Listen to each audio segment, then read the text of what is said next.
Yemi ni nyekwa wo etashi plug sanitation dey mi no wo nye ni mene wo ge Pentecost asafo ni yo tashi ye ko me bakpe ye bi eni ni ami bomoden wa am ga me wo nutumo nem wo ba bi am gbe ke no pote wo ni mene am ga me wo ni fi mo nem no mo mi ofo gbe Acho me Felicia Engman meji Teshinongwa area women's leader momi ye friend me Sophia Nanata me so me thickness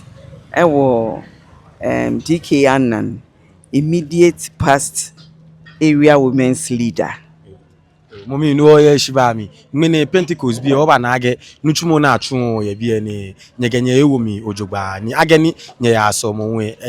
ngale a wole age cleanliness is next to godliness no ewo ni nyegenye e ba wo ni fe mo mi alo nyegenye e ba wo ni fe mo bona fe ni wotashima efe fale bona fe ni elai kena agba bibi ni ana ye mujimi ene ya no ye shiba bla mo mi cho no ni ewo ni nye yo bi yo ni enti ayenso ye wo han se ye ba beboa ama yesiesie teshikuro ni mu se ne awo kan se asem bi wo ho aye kan se cleanliness is next to godliness no yenso ye Pentecost for emma any Pentecost for mema yenso ye ti se enne yesiesie kuro ni mu no yentumi ntinase nti awose yenso ye de ye ho ba be fra adwumadie no adwumadi ni di mu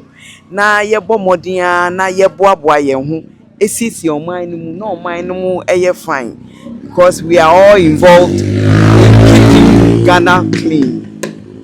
Yo momi ye shiba mi bepi oblai abi ye na keji asa gota mi aloma mi ne kami na lage phone ni no ewo ba na ge na tun ni ne oblai abi ye am ka me ewo mi age no fie ya pe onu pa masuma ge owo oblai abi ye me ni talashin nga bona fe ni wo se nyu mi ka tun wo ka mi fin aba kuna ba tun. Okay, so I think senia yehwe no yenso ye wo Teshinongwa area yi mu ha anti ye mbebre na ate mantem ha ya enti se ha ye fi a ebe ha ye eba ye yare se yehwe a cholera any food poisoning ne yare bebre ho no ma eba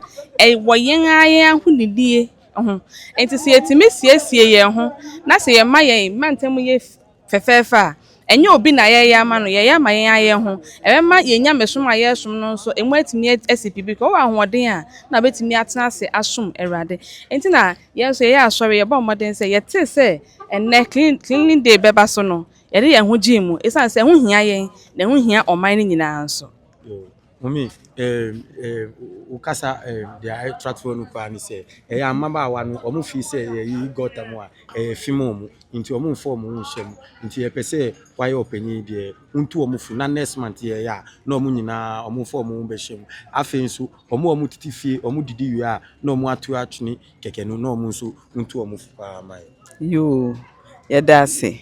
ne pese ye ka kire Teshin